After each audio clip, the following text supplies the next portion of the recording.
తాకట్టులో ఉన్న బంగారాన్ని విడిపించి ఆ రోజు ఆన్లైన్ రేటుకే మేము కొంటాం. Sharma gold company. శ్రీమాత్రే నమః. సద్గురు జ్యోతిషాలయం బ్రహ్మశ్రీ చంద్రమౌళి వెంకటేష్ శర్మ.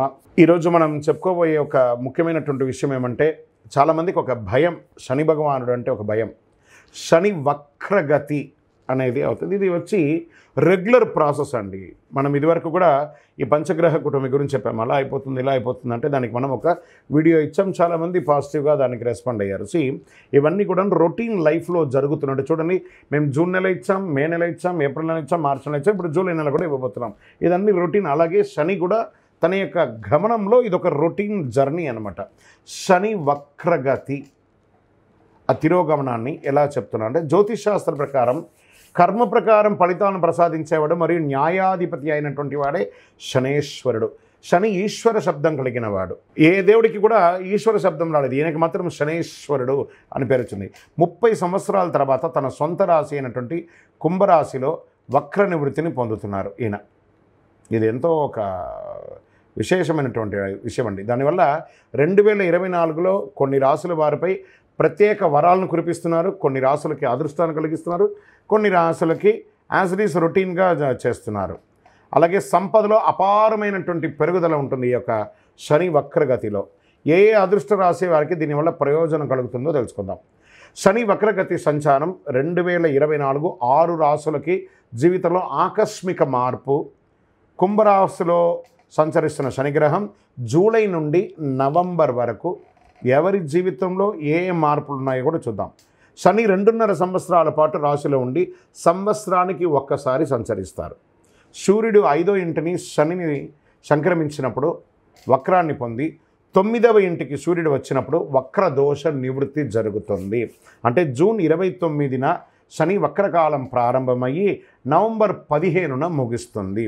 శని వక్ర సంచారం వలన ప్రభావితమైనటువంటి వారికి వక్రకాలంలో వ్యాపార సమస్యలు తగ్గుతాయి, ధన సమస్యలు తీరుతాయి, కష్టాల నుంచి బయటపడి వారికి ఉపశమనం కలుగుతుంది. నౌ ఆ లబ్ధి పొందేవాళ్ళు ఎవరనేది చూద్దాం.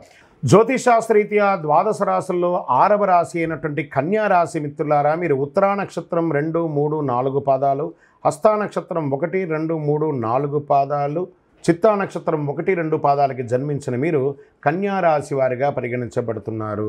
జూలై నెలలో కన్యా రాశి వారికి శుభాశుభ ఫలితాలు ఎలా ఉన్నాయి అంటే, శని 6వ ఇంట్లో, కుజుడు 8వ ఇంట్లో, రాహు 7మంలో, శుక్రుడు సూర్యుడు ఈ నెల ప్రారంభం నుండి 5వ ఇంట్లో, శని నెల మొత్తం 6వ ఇంట్లో ఉన్నాడు. బుధుడు 11వ ఇంట్లో ఉండి జూలై 19 నుండి బుధుడు మీ 12వ ఇంట్లోకి ప్రవేశిస్తున్నాడు.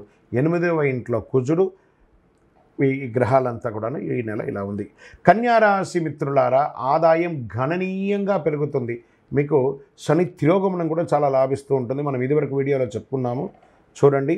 మీ రోజువారీ ఆదాయం గణనీయంగా పెరుగుతుంది. వ్యాపారంలో నిర్వహణ నుండి ఆశించిన అద్భుతమైనటువంటి ఫలితాలని పొందుతారు. ఇది ఒక మంచి నెల అని కూడా చెప్పచ్చు. మాస ప్రారంభంలో వృధాగా ఖర్చు పెట్టకండి. ఆదాయం ఉంది కదా అని చెప్పేసి పనికిరాని ఈ యొక్క పర్చేస్ షాపింగ్ అంతా చేయకండి. అవన్నీ కూడాను. ఇంకా చూడండి, ఈ రాశి వారికి ఉన్నటువంటి గుణం ఏమంటే షాపింగ్ చేయడం ఎక్కువ. ఇంకా మీరు ఎప్పుడూ షాపింగ్ చేస్తుంది, కనీసం ప్రైస్ ట్యాగ్ కూడా కట్ చేయకుండా కొన్ని ఇంట్లో ఒట్టిగా పడి ఉంటాయి. అదేదో స్టోర్లో ఉండొచ్చు కదా, డబ్బులు పెట్టి మన వార్డ్రోబ్లో ఎందుకు ఉండాలి? కావాల్సింది మాత్రం కొనండి. కొత్తగా వ్యాపారం విస్తరణ చేసేవారికి ఇది ఒక మంచి సమయం. తోటి వ్యాపారస్తుల నుండి వచ్చే పోటీ మీరు చక్కగా జయిస్తారు. ఉద్యోగులకి, ప్రభుత్వ రంగంలో పనిచేసే వారికి ఈ నెల విశేషమైనటువంటి ఫలితాలను పొందుతారు. ప్రైవేట్ రంగం వారికి, మీరు ఉద్యోగంలో ఉన్నవారు విదేశాలకి వెళ్ళాలి, ఐటీ రంగంలో ఉన్నవాళ్ళు ప్రయత్నం చేస్తున్నారనుకోండి, టెక్నికల్గా ఉన్నవాళ్ళు, వీళ్ళు కూడా చాలా బాగా, ఫైనాన్స్ రంగం వారికి, రీసెర్చ్ చేసే వాళ్ళకి, డాక్టర్స్కి, వీళ్ళకందరికీ స్వయం వృత్తి చేసే వాళ్ళకి, డాక్టర్స్కి, రీసెర్చ్ చేసే వాళ్ళకి, వీళ్ళకందరికీ ఒక మంచి సమయం చెప్పచ్చు. స్పోర్ట్స్ వాళ్ళకి ఈ నెల చాలా బాగుంటుందని కూడా చెప్పచ్చు. సహ ఉద్యోగుల నుండి కాస్త మిశ్రమ ఫలితాన్ని పొందుతారు. పదోన్నతి, గవర్నమెంట్లో ఉన్న వాళ్ళకి పదోన్నతి వచ్చే అవకాశం ఉన్నాయి. ప్రైవేట్ రంగం వారికి కూడా పొజిషన్స్ పెరిగి మీ యొక్క శాలరీ హైక్ అయ్యే అవకాశాలు కూడా బాగున్నాయి. జీవిత భాగస్వామి, భార్యాభర్తల మధ్య అన్యోన్యత పెరుగుతుంది. చక్కటి సంతానం అవుతుంది. అద్భుతంగా ఉంటారు. విడిపోయిన దంపతులు మళ్ళీ కలుస్తారు. తర్వాత ప్రేమ వ్యవహారాలన్నీ కూడా ఫలించే అవకాశాలు ఉన్నాయి. కుటుంబంలో కలిసి మెలిసి అందరూ విహారయాత్రకు వెళ్ళే అవకాశాలు ఉన్నాయి. బంధుమిత్రుల యొక్క పొందుతారు, ఇంటికి రావడం పోవడం జరుగుతుంది. శుభకార్యాల యొక్క సూచన కనబడుతుంది. సమాజంలో గౌరవం పెరుగుతుంది.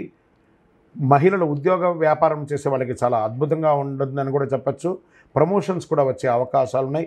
విద్యార్థులు విదేశాలకు వెళ్ళి చదవాలనుకున్న వాళ్ళకి మంచి యూనివర్సిటీని తీసుకొని మీరు చక్కగా వెళ్ళే అవకాశాలు బాగుంది. మీడియా రంగం వారికి చాలా గణనీయంగా అవార్డ్స్ కూడా వచ్చే అవకాశాలు ఉన్నాయి. పెద్ద పెద్ద పొజిషన్ సమాజంలో పెద్ద పెద్ద వాళ్ళతో ఈ మీడియా వాళ్ళకి కావాల్సింది రాజకీయంగాను సామాజికంగాను కావలసినటువంటి పెద్ద పెద్ద గుర్తింపును మీరు పొందుతారు. ప్రశంసలు వస్తాయి. మీ ఆరోగ్యం పట్ల శ్రద్ధ వహించాలి. స్కిన్ ర్యాషెస్ లాంటిది రావచ్చు. ఈ మోకాలకు సంబంధించినటువంటి నొప్పులు రావచ్చు. బయట ఆహారాలు నియంత్రించండి, మంచిది. అనుకూలమైనటువంటి రోజులు ఈ జూలైలో 3వ తారీఖున మరియు 14వ తారీఖున మీకు చాలా బాగుంటుందని చెప్పచ్చు. చంద్రాష్టమం అని చెప్తే జూలై 27/7/2024 12:59 నుండి 19/7/2024 4:45 సాయంత్రం వరకు చంద్రాష్టమం ఉంటుంది. ఈ 2.5 రోజులు చాలా జాగ్రత్తగా ఉండండి.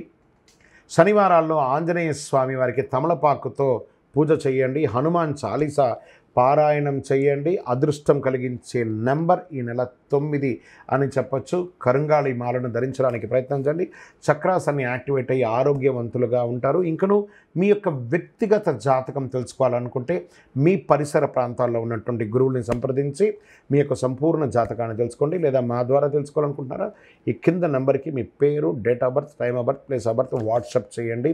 ఇంకను సకల దోషాలు తొలగి ఆనందంగా ఉండడానికి మీ వయస్సు ఎంత ఉందో అన్ని దీపాలను మీ యొక్క ఇష్టదైవానికి నెలకు ఒక దేవాలయంలో వెలిగించండి. విజయోస్తు. సుమన్ టీవీలో మీ పర్సనల్ అండ్ బిజినెస్ ప్రమోషన్స్ కోసం కింది నెంబర్కి కాంటాక్ట్ చేయండి.